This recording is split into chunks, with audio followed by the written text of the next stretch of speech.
আমরা বলছিলাম যে গণ অভ্যুত্থানের সশস্ত্র বাহিনী, আমরা যদি বাংলাদেশের মুক্তিযুদ্ধের কথা বলি কিংবা ৬৯-এর গণ অভ্যুত্থান বলি, আমরা যদি ৯০-এর কথা বলি, ২৪-এর কথা বলি, সব জায়গায় আমরা সশস্ত্র বাহিনীর একটা ভূমিকা দেখেছি। আপনি এই ভূমিকাটাকে কিভাবে দেখেন? সশস্ত্র বাহিনীর ভূমিকা পজিটিভলি দেখতে হবে। আমি এটা পজিটিভলি দেখি, যেহেতু আমি সশস্ত্র বাহিনীর একজন, প্লাস একটা দেশের জন্য, একটা সার্বভৌম রাষ্ট্রের জন্য সশস্ত্র বাহিনী একটি প্রয়োজনীয় অঙ্গ, অতি গুরুত্বপূর্ণ অঙ্গ। সার্বভৌমত্ব রক্ষার জন্য এটা অতীব গুরুত্বপূর্ণ একটা প্রতিষ্ঠান। তো সশস্ত্র বাহিনী রাষ্ট্রের সার্বভৌমত্ব রক্ষার জন্য যেমন কাজ করবে, আভ্যন্তরীণ শৃঙ্খলা বজায় রাখার জন্য যখন প্রয়োজন পড়বে বা সরকার যদি চায়, সেই অনুযায়ী আভ্যন্তরীণ শৃঙ্খলা বজায় রাখার জন্য সশস্ত্র বাহিনী অবদান রাখবে। এছাড়াও সশস্ত্র বাহিনী ন্যাচারাল ক্যালামিটিস বা রাষ্ট্রের বা সরকারের প্রয়োজনে, যখন যেখানে জরুরি প্রয়োজনে ডাক আসে, সেখানে সশস্ত্র বাহিনী দায়িত্ব পালন করে। আমরা যদি একেবারে মুক্তিযুদ্ধের কথা বলি, আমাদের মুক্তি সংগ্রামে আমরা জানি যে আমাদের সশস্ত্র বাহিনীর সেই গৌরব উজ্জ্বল অধ্যায়, সেই অধ্যায়টিকে আপনি কিভাবে দেখছেন? অবশ্যই এটা পজিটিভলি, এবং আমি গর্বিত যে আমি সশস্ত্র বাহিনীর একজন সদস্য, এবং স্বাধীনতা যুদ্ধের মধ্য দিয়ে আমাদের এই সেনাবাহিনী সশস্ত্র বাহিনীর জন্ম। ৬৯-এর গণ অভ্যুত্থান, এটা এত আগে পিছনে আমরা না যাই, গণ অভ্যুত্থানের প্রতিটা অভ্যুত্থানের কারণ থাকে। আমরা বঞ্চিত ছিলাম, পূর্ব পশ্চিম পাকিস্তানের মধ্যে বৈষম্য ছিল, সেই বৈষম্যের কারণেই ক্ষোভ, বঞ্চনা, এবং একটা পর্যায়ে আমরা স্বাধীনতার প্রশ্ন আসলো। তো ধীরে ধীরে এটা ৭০, ৭১, এই ৭১-এর মুক্তিযুদ্ধে সশস্ত্র বাহিনীর ভূমিকা, এটা বই পুস্তকে সব জায়গায় জাতি আছে, সবাই জানে। তো এটা বিস্তৃত করে আসলে অনেক সময় লাগবে। তো প্রথম স্বাধীনতা যুদ্ধ ঘোষণা দেয় হচ্ছে দিদেন মেজর জিয়া, পরবর্তীতে রাষ্ট্রপতি মেজর জিয়াউর রহমান।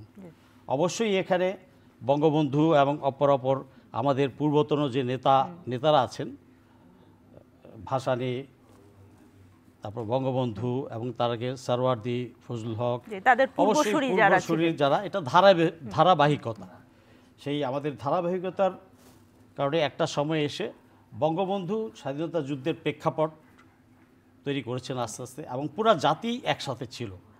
৬৯, ৭০, ৭১ পুরা জাতি একসাথে ছিল, এবং ৭১-এ বাংলাদেশ আর্মি বা বাঙালি রেজিমেন্ট যতটুকুই ছিল আমাদের, তো সেখানে প্রেসিডেন্ট জিয়াউর রহমান ছিলেন তখন চিটাগংয়ে। পরিস্থিতির প্রয়োজনে যখন উনি দেখলেন যে আর রক্ষা করা যাবে না বা এখনই সময়, তখনই উই রিভোল্ট, এবং উনি বঙ্গবন্ধুর পক্ষে ঘোষণা দিলেন। তো সেই থেকে স্বাধীনতা যুদ্ধ চলতে থাকলো। ইনফ্যাক্ট স্বাধীনতা যুদ্ধে সেদিন যদি উই রিভোল্ট না বলতেন, তাহলে ইতিহাসটা হয়তো অন্যদিকে মোড় নিতে পারত। কারণ ওই ডাকেই কিন্তু সবাই স্বাধীনতা যুদ্ধে, আপামর জনসাধারণ সবাই ঝাঁপিয়ে পড়ে, যার যতটুকু ছিল। প্রথমে ভয়ভীতিকর অবস্থায় গেছে। তো স্বাধীনতা যুদ্ধে এই মুক্তিযুদ্ধের বাহিনীর প্রথম নিউক্লিয়াসটাই কিন্তু ফর্ম করেছে এই আর্মি স্ট্রাকচার দিয়ে। তারপরে প্রবাসী সরকার হলো, ভারতের সাহায্য নিল, উপরে গেল, কিছু ট্রেনিং নিল, আবার কেউ কেউ দেশের ভিতরেও ট্রেনিং নিয়েছেন পরবর্তী, এবং তারা আস্তে আস্তে মুক্তিযুদ্ধ ৯টা সেক্টরে, 11টা সেক্টরে আমরা 7 জন বীর শ্রেষ্ঠ পেয়েছি, বীর বিক্রম, বীর উত্তম, অনেকে পেয়েছি সেনাবাহিনীর মধ্যে থেকে, সেনাবাহিনী, বিমান বাহিনী, নৌবাহিনীর মধ্যে থেকে। এবং এরপরে পালাক্রমে আমরা যদি 2024-এ আসি, আমাদের 2024-এ এই যে একটা গণ অভ্যুত্থান হলো, আমরা সবসময় সেনাবাহিনীকে, কিংবা আমি যদি বলি সশস্ত্র বাহিনীকে, আমরা সবসময় দেশপ্রেমিক বলি। সেই জায়গাটাকে আপনি কিভাবে মূল্যায়ন করবেন? সশস্ত্র বাহিনী যুগে যুগে বিভিন্ন সময়ে দেশের প্রয়োজনেই এগিয়ে আসছে। দিস ইজ মানে লাস্ট রিসর্ট, সার্বভৌমত্ব রক্ষার জন্য এটা শেষ রাষ্ট্রযন্ত্র, এবং এটা দায়িত্ব সশস্ত্র বাহিনীর। তো 24-এর এই গণ অভ্যুত্থানে সশস্ত্র বাহিনী কিন্তু আপনারই একজন, দেশেরই একজন, জনগণের জন্যই আমরা সশস্ত্র বাহিনী, রাষ্ট্রকে রক্ষার জন্য, জনগণের অধিকার এবং স্বাধীনতা বজায় রাখার জন্য।